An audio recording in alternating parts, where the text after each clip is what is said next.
تو خیر وہ پاکستان تحریک انصاف سے نکل کر فیصل وابڈہ صاحب بھی نہ اب پاکستان کی سیاسی تاریخ میں نہ 3 میں نہ 13 میں سیاسی جماعتوں میں سے کوئی ان کو آن نہیں کرتا، بس اپنے جو ان کے معاملات ہیں وہ اس کو وہ کرتے ہیں۔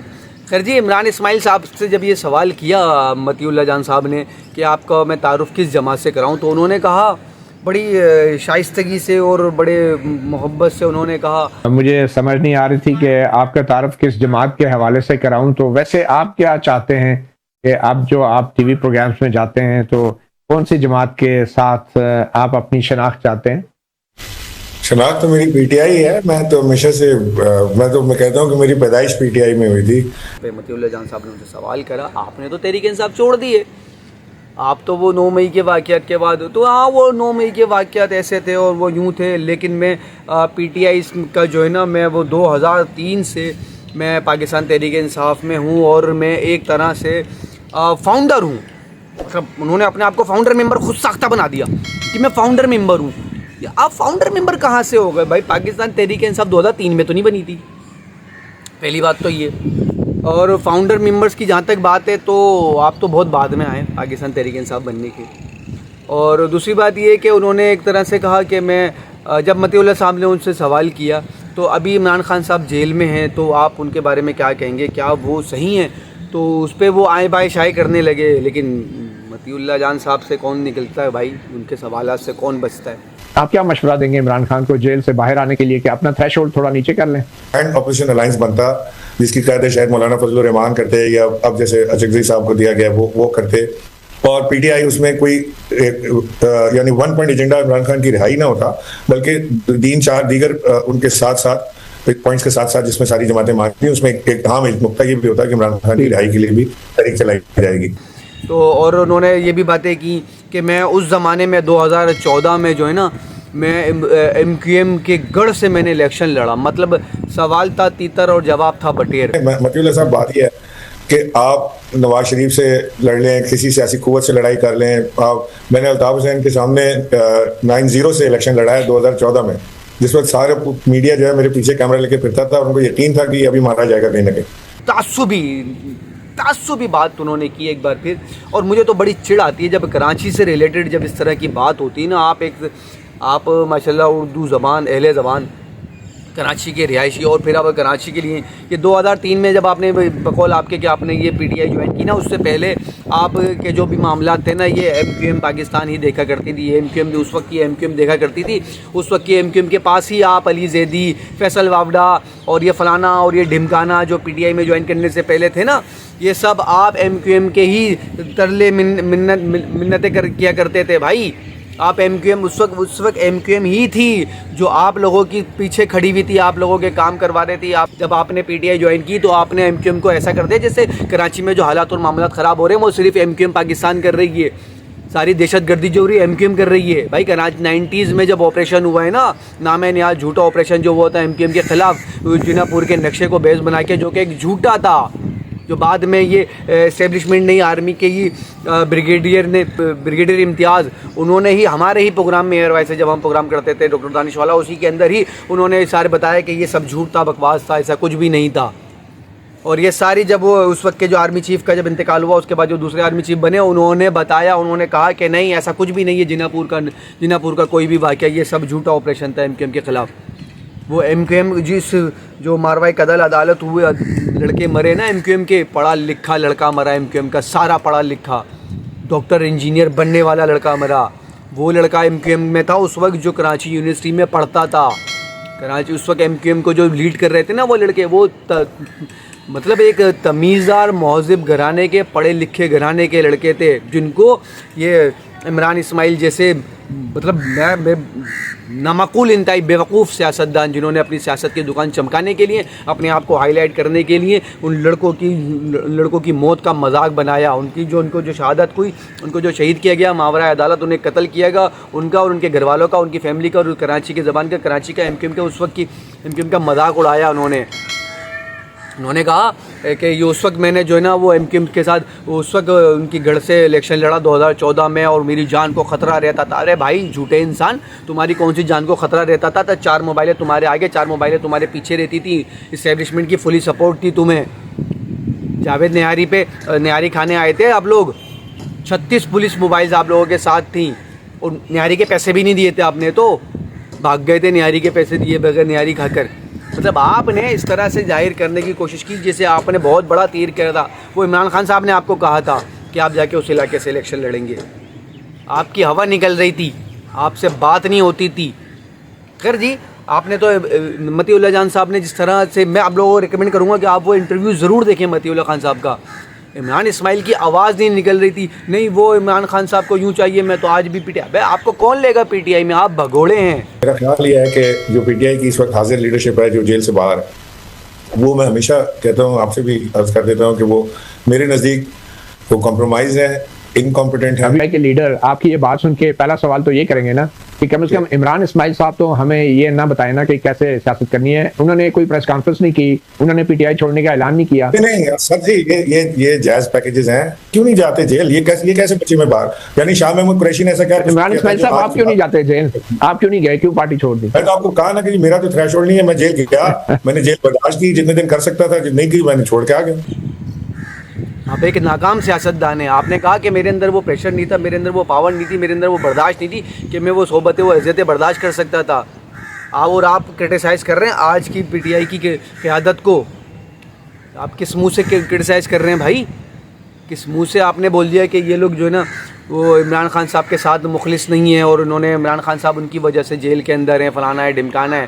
ابے آپ تو اس وقت چھوڑ کے بھاگ گئے تھے عمران خان کو, اس جماعت کو اس وقت چھوڑ کے بھاگ گئے تھے جب آپ لوگوں کی ضرورت تھی. پتہ لگتا اس وقت کہ آپ کتنے مخلص ہیں عمران خان سے اور اس جماعت سے. آپ تو بھاگ گئے. یاسمین راشد صاحبہ ہو گئے, عمر سرفراز چیمہ ہو گئے, شاہ محمود قریشی ہو گئے, سرفراز صاحب ہو گئے, اور ہارون رشید صاحب ہو گئے. یہ وہ لوگ ہیں جنہوں نے اس عمر میں پچھلے 2 سال سے جیل کاٹ رہے ہیں. بالکل آپ کے نا یہ جھوٹے مقدمات تھے 9 مئی کے, انہوں نے فیس کیا, عمران خان صاحب کا ساتھ دیا, پارٹی کا ساتھ دیا. وہ چاہتے وہ بھی معافی مانگ کے سائڈ ہو جاتے, عمران خان صاحب چاہتے وہ بھی معافی مانگ کے سائڈ ہو جاتے. لیکن آپ کی طرح کوئی مطلب افسوس کی بات ہے, عمران اسماعیل صاحب کراچی میں رہتے, کراچی کا کھاتے اور کراچی والوں کو گالیاں دیتے ہیں. آپ جیسا بے غیرت کمزرف انسان اس دنیا میں نہیں ہے کوئی. آپ باتیں کرتے ہیں, آپ کیا عمران خان صاحب کا ساتھ دیا, آپ نے بھاگ گئے. آپ 2024 کے الیکشن میں آپ باہر نہیں نکلے. آئی پی پی کی طرف سے جو آپ الیکشن لڑ رہے تھے یا الیکشن مہم میں آپ حصہ تھے, آپ گھروں میں بیٹھے ہوئے تھے. آپ اور آپ عمران اسماعیل اور علی زیدی صاحب تو اس وقت وہ ٹویٹ کرتے تھے کہ یہ جو پی ٹی آئی کی حکومت ہے, یہ جو اس کے اندر عمران خان صاحب کو دھوکہ دیا جا رہا ہے, وہ کیا جا رہا ہے, وقت آئے گا, وقت بتائے گا. ارے وقت نے بتا دیا, اسی وقت بتا دیا کہ عمران خان کے ساتھ جو لوئل تھا وہ اس وقت کھڑا رہا ہے عمران خان کے, اور آپ جیسے نکمے اور نامعقول لوگ بھاگ گئے اسی وقت. آپ لوگوں یہ جو جتنے بھی اس وقت جو پاکستان تحریک انصاف کے ساتھ جو جڑے ہوئے تھے نا اپنا نام بنانے کے لیے, عمران اسماعیل ہو گئے, علی زیدی ہو گئے, فیصل وافدہ ہو گئے, چوہان ہو گئے, شیر افضل مروت صاحب ہو گئے, اور محمود مولوی صاحب ہو گئے, اور جہانگیر ترین صاحب ہو گئے, علیم خان صاحب ہو گئے, آج یہ لوگ کہاں ہیں؟ کسی گنتی میں نہیں ہیں, کسی گنتی میں نہیں ہے. علیم خان صاحب آج اپنے پارک ویو کی وجہ سے کرٹیسائز ہو رہے ہیں, خوار ہو رہے ہیں, میڈیا پہ بیٹھ کے جسٹیفیکیشن دینی پڑ رہی ہے ان کو آج. اور آپ لوگ تو کہیں منہ دکھانے کے قابل, اور آپ کو تو لیتا کون ہے, بات کون کرتا ہے؟ وہ تو شکر منائے متی اللہ جان صاحب کا جنہوں نے آپ کو اتنی عزت دے دی کہ آپ کو آپ بٹھا دیا ٹی وی پہ لا کر. نہ آپ سے تو کوئی آدھا لفظ نہیں کرے, آپ اس قابل ہی نہیں, آپ کو تو کچھ پتہ ہی نہیں ہے سیاست کے بارے میں. باتیں کرتے ہیں آپ کراچی کے بارے میں کہ 2014 میں ایم کیو ایم کے گڑھ سے میں نے الیکشن لڑا, میری جان کو خطرہ تھا. ابے جاؤ جھوٹے آدمی ہو, تمہیں کون سا جان کو خطرہ تھا تمہاری.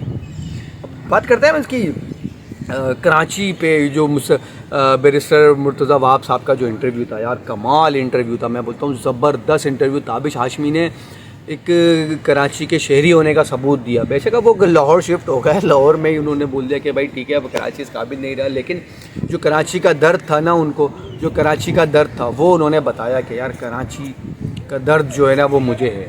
وہ انہوں نے ثابت کیا کہ کراچی کے جو مسائل ہیں وہ ہیں. مرتضیٰ وہاب, بیرسٹر وہاب صاحب سے انہوں نے جتنے بھی سوالات کیے اس کے بہترین انداز میں ان سے, مطلب کوئی بدتمیزی کوئی وانی. انہوں نے پوچھا کہ کراچی یونیورسٹی والے جو روڈ کے جو معاملات ہیں وہ کب حل ہوں گے. پچھلے 3-3.5 سال سے وہ روڈ کھدی ہوئی ہے, پھنسی ہوئی ہے, ٹوٹی ہوئی ہے, پڑی ہوئی ہے, عوام ذلیل و خوار ہو رہی ہے. اس کو انہوں نے کہا, مرتضیٰ وہاب صاحب نے ایڈمٹ کیا, انہوں نے بتایا کہ ہاں بھائی ہماری نااہلی ہے, ہماری نکمیاں. اب جو آج 15 دن ہو گئے کراچی میں بارش ہوئی ہے، آج بھی کراچی میں جگہ جگہ پانی کھڑا ہے، گندگی ہے، ڈھیر ہے.